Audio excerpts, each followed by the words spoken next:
concentram em apenas uma coisa de cada vez são essas que avançam no mundo.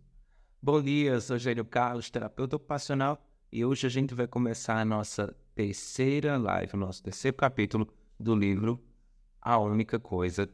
E esse terceiro capítulo se chama O Sucesso Deixa Pistas.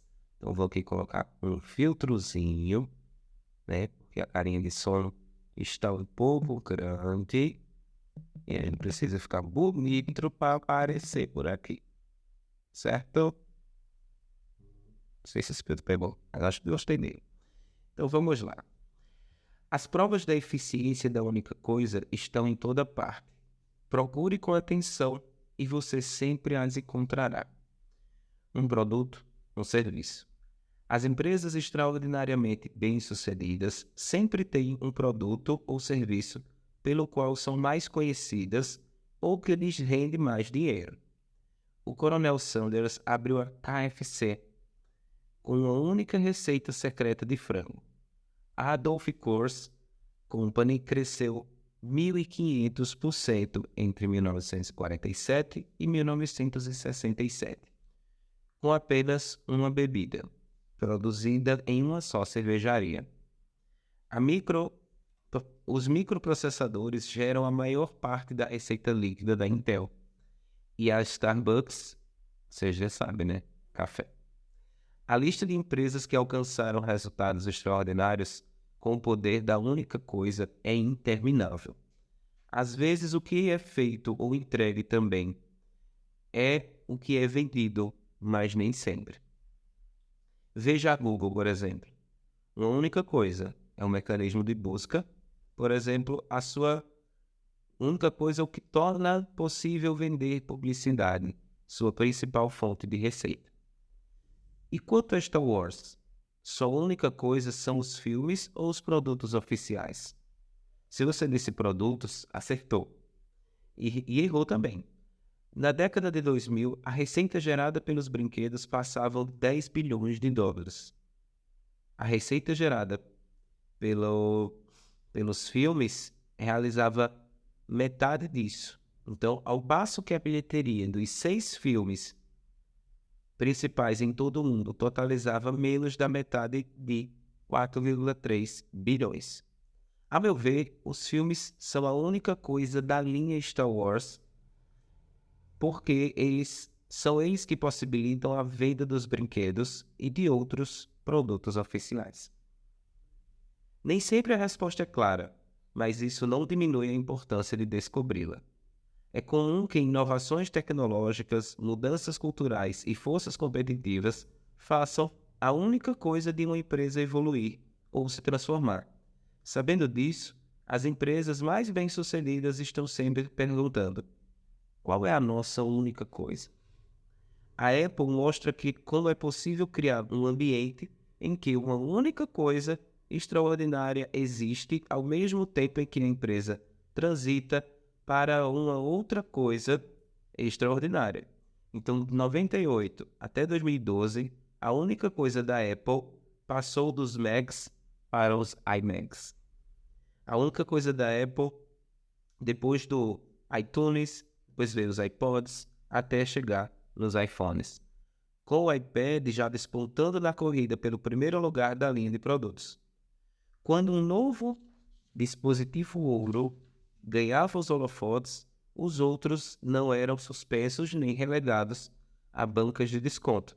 As linhas de produtos anteriores, assim como outras, continuavam a ser aperfeiçoadas, enquanto a única coisa do momento criava um efeito halo bem documentado. Aumentava assim as chances de o cliente adotar toda a família da Apple. Quando você entende a única coisa, começa a ver o mundo dos negócios de um modo diferente. Se hoje sua empresa não sabe qual é a única coisa dela, a única coisa da empresa deve ser, primeiro, descobrir qual ela é. Uma pessoa. A única coisa é um tema dominante que se revela de várias maneiras. Aplique esse conceito às pessoas e você verá onde uma pessoa faz toda a diferença. Durante o primeiro ano do ensino médio, Walt Disney fazia cursos noturnos no Instituto de Artes de Chicago e se tornou cartunista do jornal estudantil. Depois de se formar, ele queria seguir sendo cartunista, mas, como não conseguiu emprego em nenhum jornal, seu irmão Roy, que era empresário e banqueiro, conseguiu trabalho para ele no ateliê de arte. Foi lá que Walt descobriu e aprendeu animação e começou a criar desenhos animados. Na juventude de Walt, sua única pessoa foi Roy.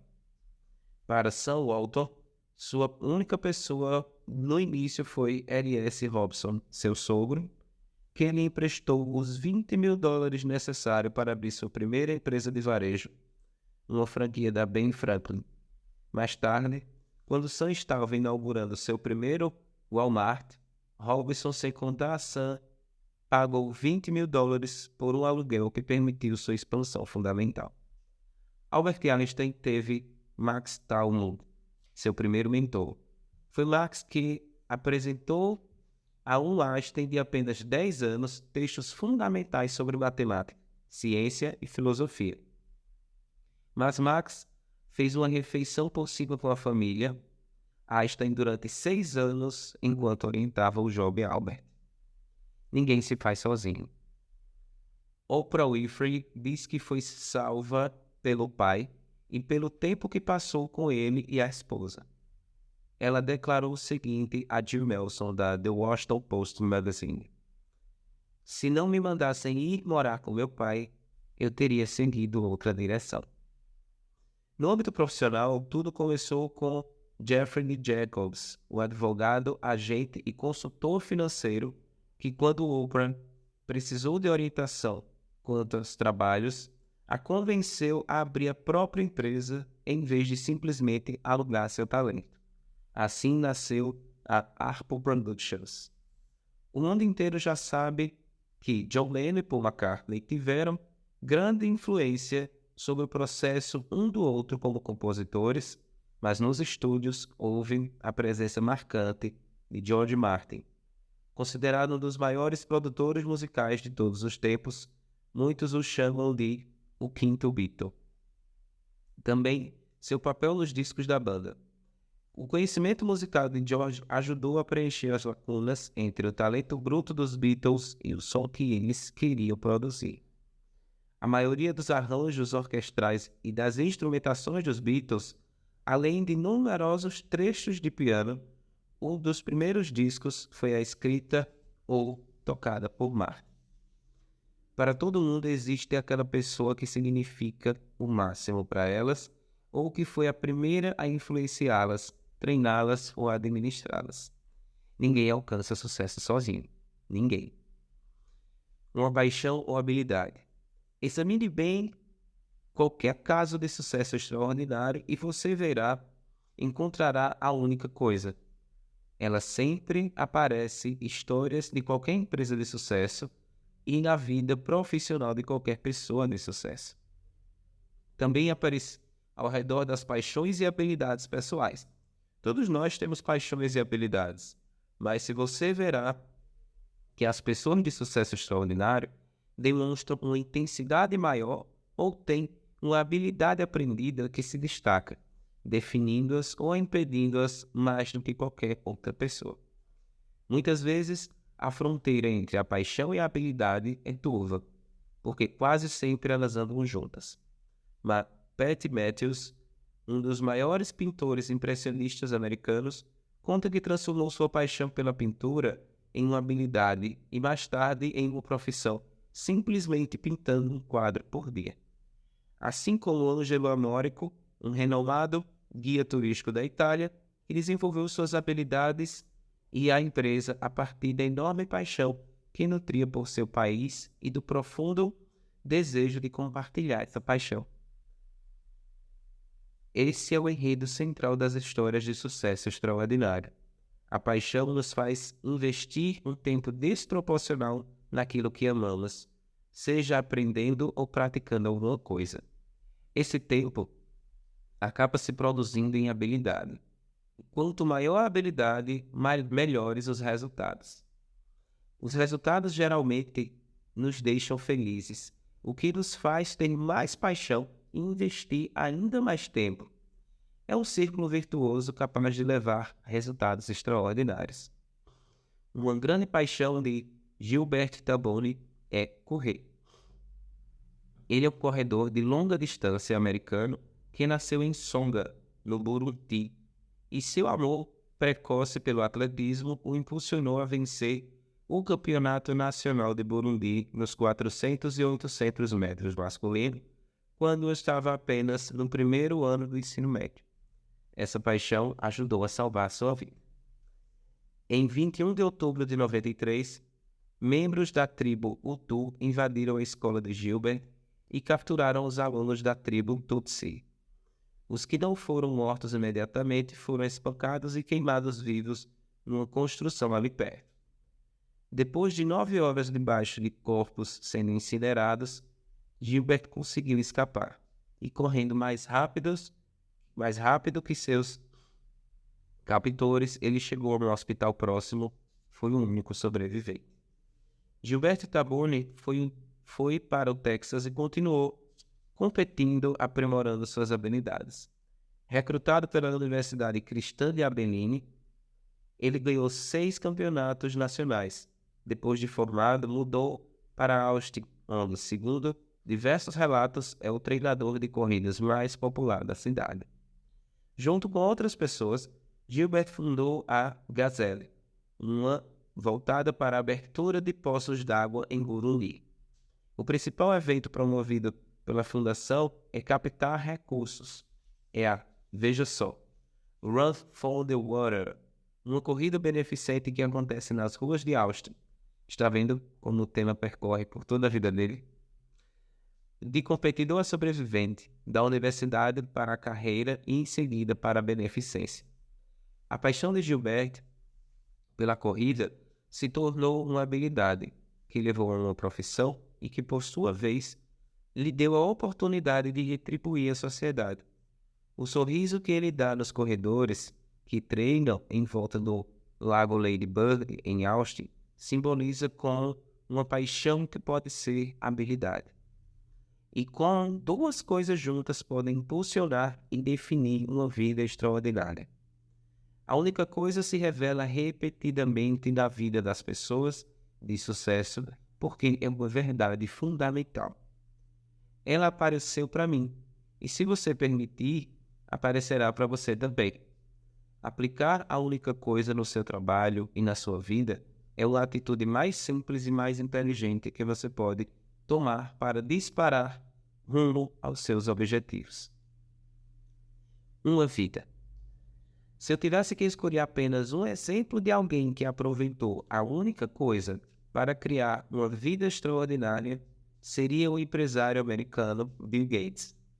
A única paixão de Bill no ensino médio eram os computadores, o que o levou a desenvolver a habilidade de programação. Ainda no colégio, ele conheceu uma pessoa, Paul Allen, que lhe ofereceu o seu primeiro emprego e se tornou seu sócio na criação da Microsoft. Aliás, a Microsoft nasceu graças a uma carta que eles mandaram para uma pessoa, Ed Roberts, que mudou a vida dos dois para sempre ao lhes dar a chance de escrever o código para um computador, o Altair 8800, e eles só precisavam de uma chance. No início, a empresa de Bill Gates tinha um único propósito: desenvolver e vender interpretadores de BASIC para o Altair 8800. E foi isso que o tornou o homem mais rico do mundo durante 15 anos seguidos. Mais tarde, quando se aposentou da Microsoft, Bill Gates escolheu uma pessoa para substituí-lo como CEO, Steve Ballmer, que ele conhecera na faculdade. Por sinal, Steve foi o 30º funcionário da Microsoft, mas foi o primeiro gerente de negócios contratado por Bill. E a história não termina aqui. Deixa eu tomar um café para continuar a leitura. Bill e a esposa Melinda decidiram usar sua riqueza para tornar o mundo melhor. Guiados pela presença de que todas as vidas têm o mesmo valor, criaram uma fundação para fazer uma única coisa: enfrentar problemas muito graves com saúde e educação. Desde o início de sua fundação, Gates, a maior parte das doações foi destinada para uma área específica, o Programa de Saúde Global. O único objetivo desse programa ambicioso é usar os avanços da ciência e da tecnologia para salvar vidas em países pobres. Por isso, eles acabaram se concentrando em uma única meta: fazer com que as doenças infecciosas deixem de ser uma das principais causas de morte nesse país. Em determinado momento, eles tomaram a decisão de se concentrar em uma única coisa para alcançar essa meta: vacinas. Bill explicou: precisávamos escolher qual seria o investimento de maior impacto. A ferramenta mágica das medidas de saúde são as vacinas, porque podem ser produzidas a baixo custo. Uma linha de raciocínio singular foi o que os levou por esse caminho, começando por uma questão levantada por Melinda: qual é o lugar onde a gente pode causar o maior impacto com dinheiro? Bill e Melinda Gates são a prova viva do poder da única coisa. Uma coisa. As portas do mundo foram escancaradas diante de nós e o que vemos é estonteante. Graças à tecnologia e à inovação, as oportunidades se multiplicam e as possibilidades parecem infinitas. No entanto, o que isso tem de inspirador tem de assustador. O efeito colateral da abundância é a sobrecarga. Em um único dia, somos bombardeados com mais informações e escolhas do que os nossos ancestrais recebiam a vida inteira. Sobrecarregados e apressados, passamos a viver com uma incômoda sensação de que tentamos fazer coisas demais e realizamos coisas de menos. Sentimos intuitivamente que o caminho até o mais é através do menos, mas a questão é, por onde começar? Diante de tudo que a vida tem a oferecer, como escolher? Como tomar as melhores decisões possíveis, levar uma vida extraordinária e jamais olhar para trás? Vivendo a única coisa. O que o cowboy Curly sabia, todas as pessoas bem-sucedidas sabem.